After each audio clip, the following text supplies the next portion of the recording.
எல்லோருக்கும் வணக்கம்.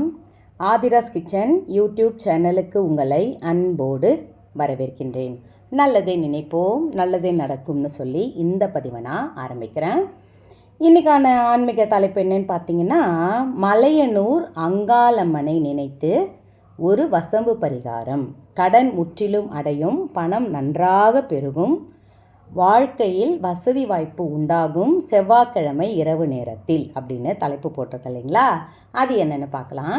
இப்போது செவ்வாய்க்கிழமை அப்படின்னாலே நாளைக்கு செவ்வாய்க்கிழமை நம்மளுக்கு ஃபஸ்ட்டு ஞாபகம் வர்றது முருகர். அடுத்து பார்த்திங்கன்னா ராகு காலத்தில் துர்கை அம்மனுக்கு விளக்கேற்றலாம்.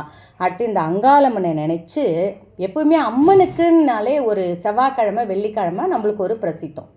இந்த மேல்மருவத்தூர் அம்மாவுக்கு மாலை போட்டுட்டு போகிறவங்க இல்லை சாதாரணமாக போகிறவங்க கூட செவ்வாய்க்கிழமையில் மேல்மருவத்தூர் அம்மனை போய் பார்க்கணுன்னு நினைப்பாங்க. அதே மாதிரி விஷயத்தில் ஒன்று தான் அந்த மலையனூர் அங்காளம்மா. இவங்க எப்பேற்பட்ட எதிரிகளையும் அடித்து துடைத்து விட்டெறிவாள்னு அர்த்தம். அங்காளம்மன் மட்டும் நம்மளுக்கு அவ்வளோ ஒரு துணை இருப்பாங்க.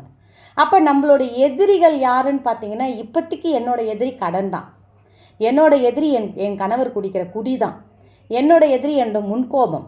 என்னோட எதிரி என் பக்கத்துலேயே இருக்கிறாங்க. எங்கள் வீட்டு பக்கத்து வீட்டிலே இருக்கிறாங்க, எங்கள் வீட்டு மேல் வீட்டிலே இருக்கிறாங்க, எங்கள் வீட்டு கீழ் வீட்டிலே இருக்கிறாங்க. எனக்கு ரொம்ப டார்ச்சர் கொடுக்குறாங்க, ரொம்ப டென்ஷன் படுத்துறாங்க. அது ஒரு வகை. ஆஃபீஸில் பண்ணுறவங்க அது ஒரு வகை. கடன் தான் எனக்கு எதிரி. கடனை அடைச்சிட்டாலே நான் நிம்மதி அடைவேன். வட்டியே என்னால் கட்ட முடியல, கழுத்தை நெரிக்குது கடன் பிரச்சனை அப்படின்றவங்களுக்கெல்லாம் இந்த விஷயத்தை நீங்கள் செய்யுங்க. மேல்மலையனூர் அங்காளம்மனை மனசார நினச்சிக்கோங்க. உங்களை எப்படியாவது அவள் பிடிச்சி ஆபத்தில் சிக்காமல் பிடிச்சி இழுத்துட்டு வந்துடுவாள். திக்கற்றவங்களுக்கு தெய்வந்தான் துணை. அந்த தெய்வத்தை அன்றி வேறு யாரும் நமக்கு துணை இருக்க மாட்டாங்கன்னு உறுதி பெற்று இந்த அங்காளம்மனை நினச்சி இந்த ஒரு விஷயத்தை நீங்கள் செய்யுங்க. கண்டிப்பாக சொல்கிறேங்க, உங்கள் கடன் கண்டிப்பாக அடைந்தே தீரும். ஒரு விஷயம், காலையில் நாளைக்கே கூட நீங்கள் இந்த வசம்பை போயிட்டு வாங்கிட்டு வரலாம். வசம்பு பரிகாரம் தான் நான் போட்டிருக்கேன். அந்த வசம்பில் என்ன பண்ண போகிறன்றது தான் இதில் ஐதீகம் இருக்குது. சரிங்களா? இப்போ என்ன பண்ணோம், பேரம் பேசாமல் அந்த வசம்பை போய் வாங்கிட்டு வாங்க. ஒன்றும் வேண்டாம், ஒரு வசம்பு எவ்வளோலாம் கேட்காதீங்க. 10 ரூபா கொடுத்து வசம்பு கொடுன்னு கேளுங்க, இல்லை 20 ரூபா கொடுத்து வசம்பு கொடுன்னு கேளுங்க, இல்லை பேர் சொல்லாததுன்னு கூட சொல்லுங்கள். ஓகேங்களா? சொன்னாலே அவங்களுக்கு தெரியும் நாட்டு மருந்து கடையில் அப்படி தான் கொடுப்பாங்க. நாட்டு மருந்து கடையில் கிடைக்கிது இது, இல்லைன்னா பூஜை பொருட்கள் விற்கிற கடையில் கிடைக்கும்.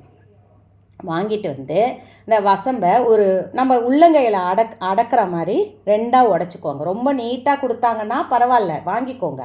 அப்படி இல்லை 2ஆக கொடுக்குறாங்க, 3ஆக கொடுக்குறாங்க, 4 துண்டாக கொடுத்தாங்கன்னாலும் பரவாயில்ல.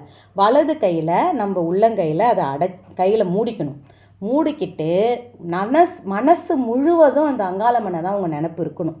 இந்த மேல்மலையனூர் அங்காளம்மாவை நினச்சி நீங்கள் இதை செய்ய செய்ய செய்ய எப்படி மயான கொள்ளையில் அந்த அம்மா அந்த ஒரு எதை துவசம் பண்ணுகிறாளோ அந்த மாதிரி உங்கள் கடனை துவசம் பண்ணிடுவாள். நீங்கள் மனம் முழுவதும் அந்த மேல்மலையனூர் அங்காளம்மா, என்கிட்ட படம் இருக்குமா, அவங்கள நான் பார்த்துக்கிறேன், ஓகே பாருங்கள். 2வது இந்த இந்த வார்த்தையை நீங்கள் திரும்ப திரும்ப சொல்லணும். என்ன சொல்லணும் பார்த்தீங்கன்னா, ஓம் ரீங் வசி வசி சிவ சிவ நசி நசி. இதில் நீங்கள் கேட்கலாம், என்னம்மா அங்காளம்மனை சொல்லிட்டு சிவ சிவ சொல்கிறீங்களே. அங்காளம்மன் சக்தியும் சிவனும் சேர்ந்தது தான். ஓம் சிவ சிவ வசி வசி நசி நசின்னு சொல்லுங்கள். என் கடன் நசியணும், அதே மாதிரி பணம் வசியமாக வேண்டும். அம்மா அர்த்த நாரீஸ்வரரே, ஈஸ்வரனே, எப்படி வேணாலும் நீங்கள் வேண்டிக்கோங்க. ஆனால் இந்த வாக்கியம் மட்டும் முழுவதும் நிரம்புற மாதிரி எப்படின்னா, ஓம் சிவ சிவ வசி வசி நசி நசி. இது 108 முறை நீங்கள் இந்த வசம்பை உள்ளங்கையில் வச்சுக்கிட்டு நெஞ்சிக்கிட்ட வச்சுக்கின்னு நீங்கள் சொல்லணும். சொல்லிவிட்டு அதுக்கப்புறம் என்ன பண்ணணும் பார்த்தீங்கன்னா, ஒரு மஞ்சள் கலர் துணி எடுத்து இந்த வசம்பை அதில் வச்சு 101 ரூபா பணத்தை அதில் வச்சு முடிச்சு போட்டுருங்க. முடிச்சு போட்டு உங்ககிட்ட அங்காளம்மா படம் இருந்தால் அங்காளம்மா படத்துக்கிட்ட வைங்க. அப்படி இல்லைன்னா சாமி அறையிலே பூஜை அறையிலே அந்த 101 ரூபா பணத்தோட அந்த வசம்பையும் சேர்த்து அது கூடயே வச்சுருங்க. இந்த 101 ரூபா பணமாகப்பட்டது உங்களுக்கு பல்கி பெருகி எத்தனை லட்சம் கடவாக இருந்தாலும் அந்த அத்தனை லட்சம் உங்களுக்கு பணம் கிடைக்க ஆரம்பிக்கும் கொஞ்சம் கொஞ்சமாக. நீங்கள் என்ன நினச்சி அந்த விஷயத்தை செய்கிறீங்களோ, இது எனக்கு சொத்து வரணும், இல்லை எனக்கு இந்த இடம் விற்று எனக்கு வந்துடணும், வீடு எனக்கு இல்லை லோன் கிடைக்கணும், என்ன வேணாலும் நினச்சி செய்யுங்க. அடுத்தது அதே மாதிரி உங்களுடைய எதிரிகள் உங்களை தொந்தரவு கொடுக்குறாங்கன்னா இதை சொல்லி அந்த அங்காளம்மனை நினச்சி செய்யுங்க. முடிஞ்ச அளவுக்கு சொல்லிவிட்டு இதை முடிச்சு போட்டு வச்சுருங்க. இது இரவு நேரத்துலேயே நீங்கள் செய்யலாம். ஏன்னா மாலை நேரம் எப்பவுமே இந்த கண் திருஷ்டி கழிக்கிறது, இந்த இது செய்கிறது, கழிப்பு கழிக்கிறது அதெல்லாமே மாலை நேரத்தில் தான் செய்வாங்க. பூசணிக்காய் உடைக்கிறதுலாம் கூட முறையாக பார்த்திங்கன்னா இரவு நேரத்தில் தான் உடைப்பாங்க. உடைச்சிட்டு ஓரம் தூக்கி போட்டுருணும் அதை.